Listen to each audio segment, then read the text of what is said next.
Room 13, Chapter 27. They came, all of them. Fliss came last, clutching her pebble. "Have we all got our stuff?" she whispered. They showed her. "Right." She looked at her watch. 20 to 12. "Soon be over now."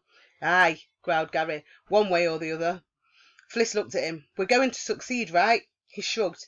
"If you say so. But if somebody had told me last week I'd be risking my life for Ellie Mae Sunderland, I'd have told him he was nuts. I don't even like her, for Pete's sake." "Who does? But it's not just for Ellie Mae, Gary. Old Sel says it's for all the others." "Yeah, well, like I said before, she's bonkers." They waited. Fliss kept looking at her watch. When it said 5 to 12, she whispered, "Right, time to get into position." They'd worked it all out beforehand. Trot was first. He opened the bathroom door and stood on the threshold, holding his kite. He'd stripped away the tattered polythene. All that remained was a stiff white plastic cross. As soon as the number appeared on the cupboard door, he was to cross the landing, open the door quietly and walk in, holding up the cross. That was in case the vampire was awake and out of his coffin. If he was, then they wouldn't be able to carry out their plan, but the cross might keep the creature at bay, till they could get out and slam the door. Behind Trot stood Lisa with the torch. She would follow him in and shine the torch around to see if the vampire was loose. If he was, she tried to dazzle him while they retreated. If he was in the coffin, she was to shine it on his chest, right where Gary had to place the stick of rock. Gary was third. He would follow the other two in, and if everything was all right, he'd grip his rock with both hands and place its point directly over the vampire's heart. Fliss would be last. If the vampire was out of the coffin, her job would be to get out fast, and that was all. If he was in the coffin, she would raise the pebble and bring it down on the rock, driving the point into the vampire. She was to hammer the rock again and again till the vampire was dead. It would all have to be done very quickly. Fliss wished they'd been able to practice a couple of times, but they hadn't, so they had to get it right first time, or else. The town clock began to chime. "Stand by," whispered Fliss from the rear. Her mouth was bone dry. Her left hand was resting on Gary's shoulder, and she could feel him trembling. In front of him, Lisa switched on her torch and trained it on the door. The pale stain appeared. 4 pairs of eyes watched it form the number 13. As the figures grew clear, Fliss hissed, "Go!" Swiftly, silently, they padded in line across the landing. Trot twisted the doorknob, pushed, and walked into the darkness, holding the cross up high and with Lisa at his heels.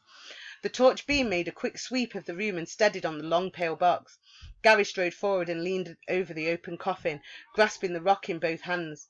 Fliss stood poised, the great pebble raised high above her head. The torch beam slid over the rim of the box.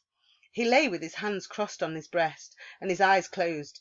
He was thin and small and dirty. His face was dead white, except for a dark smudge on the forehead and a brown crust above the bluish lips. A fleece of pale, tangled hair, grey with dust, covered the skull, falling onto the bed of earth which covered the bottom of the coffin. His fingernails were split and blackened, and a disgusting smell rose from the single filthy garment he wore, which looked like a nightshirt or shroud. Ugh! Gary's stomach heaved and he twisted his face aside. "Quick!" hissed Lisa. "His eyes are moving, look!" As she spoke, the vampire's eyelids fluttered. Gary sucked in some air, turned back, and planted the spike he'd made in the V between the creature's hands. The vampire's eyes flew open, red-rimmed, filled with fear.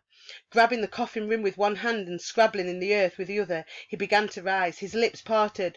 Chipped yellow fangs glistened in the torchlight, and the breath hissed, stinking through his teeth.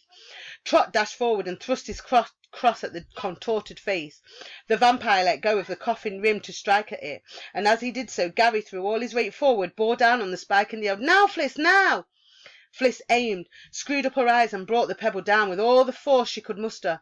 There was a wet thud, and the vampire began to scream, bucking and thrashing so violently that the coffin slid about. Gary fell forward across the table, clinging desperately to the spike. "Again!" he gasped. "For Pete's sake, hit it again, Fliss!" Fliss, sickened, raised the pebble and brought it down again, driving the spike clear through the writhing body into the bloody earth beneath, where it broke off. The vampire screamed again, clutching at the coffin with both hands, flailing its naked legs and arching its back so violently that Gary's grip was broken and he crashed to the floor. At once the others closed in. Lisa's beam lanced into the creature's fear-crazed eyes. Trot lowered the cross till it almost touched the coffin rim, and Fliss lifted the pebble, ready to split the vampire's skull. She didn't have to. As they watched, the creature's struggles began to subside. Its screams became ghastly, bubbling cries as it twisted this way and that, clutching at the impaling spike, striving to draw it out. Soon weakening, it ceased to kick. Its hands lost their grip on the spike and slid down the curve of the heaving chest on the glistening earth. It lay, mouth open, gulping at the air, rolling its head and screwing up its eyes as it strove to avoid the light. Gradually its movements became sluggish and its breathing shallow. Then quite suddenly, it seemed, the breathing stopped. The head rolled over to one side. All movement ceased. Fliss lowered her arms, dropped the pebble on the table and turned away. Trot let his cross fall to the floor and stood gazing into the coffin. Gary had picked himself up and was leaning against the wall with his eyes closed, breathing hard, whispering, "We did it! Wow! We did it!" over and over. Lisa aimed her torch beam at the floor and very slowly followed the puddle of light towards the open door.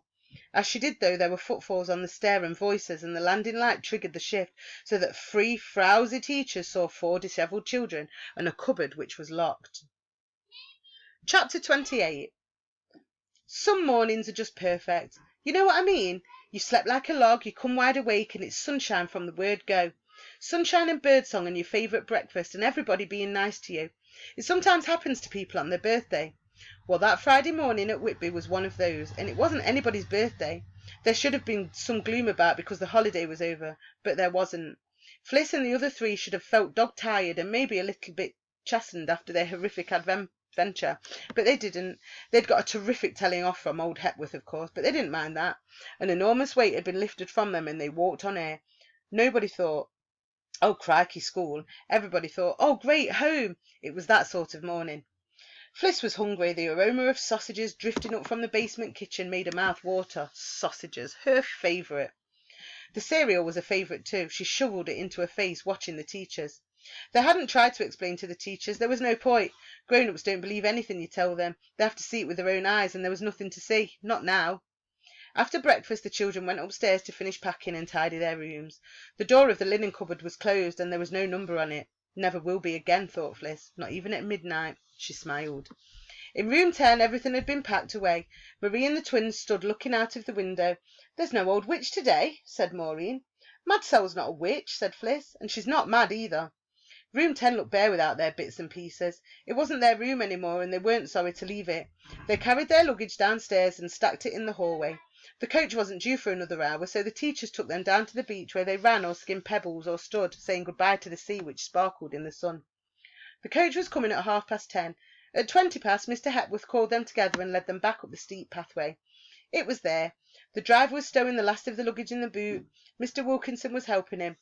Both men whistled as they worked. The children crossed the road and climbed on board. Fliss and Lisa got seats together.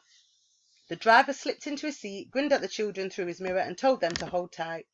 The engine roared into life. The coach rolled forward.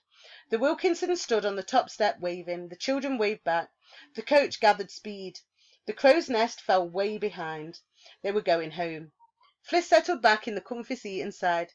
"It's been a funny sort of holiday," she said. Lisa nodded. "You can say that again. I'm glad we did it, though. We made things better, didn't we, Fliss? I could sort of feel it this morning." "Oh, so could I. Everybody could, I think." Mr. Wilkinson whistling. "And the driver. Drivers are usually a bit narky when they've got a coachload of kids, but this one isn't. Look at him grinning in the mirror." The coach swooped down into Slights, then toiled up the road to the moors. Halfway up, Fliss slapped her knee and cried, "Drat!" Lisa looked at her. "What's up?" "I've just remembered that picture I got for my mum. I put it on top of the wardrobe and I've left it there." "Oh, Fliss, why did you put it there and not in your case?" "I had other things to think about, didn't I? Vampires, for instance. I just shoved it in any old where and forgot about it. Maybe Mrs. Wilkinson will find it and send it on." "How can she? She won't know it's mine. It might have been there for weeks for all she knows." She sighed. Poor mum, no prezzy. They were on the moors now, sun and sky, wind and heather. Mr. Hepworth stood up. "If you look back now," he said, "you'll get a glimpse of the Abbey." Everybody stood or knelt looking back. There it was, a black dramatic silhouette against the shining sea. As Fliss gazed at it, somebody touched her elbow. She turned and saw Ellie May with a little flat package in her hand. "I heard what you said," she whispered, "about your mum's picture. I want you to have this." "What is it, Ellie May?" "A picture, a Sutcliffe like the one you lost. I saw you with it yesterday." "Well, don't you want it? Didn't you buy it for someone?" "I brought it for me, Fliss. It was a present from me to myself," she smiled. "I bring myself presents all the time. Or rather, I did. I was my favourite person, you see. Now you are. You and Lisa and Gary and Trot, because I know what you did. Here, take it." Fliss took the package. She smiled at Ellie May. "Thanks." "Thank you, Fliss." Nobody had seen her give Fliss the picture. Everybody was busy looking at the Abbey. She slipped back to her seat. Fliss looked along the coach at Ellie May, then down at the little package. She smiled. "So long, Dracula," she whispered. "Hi, Felicity." The end. Well, that's the end of Room 13, Year 6. I hope you've enjoyed it as much as I have. I'll see you Monday for another new book.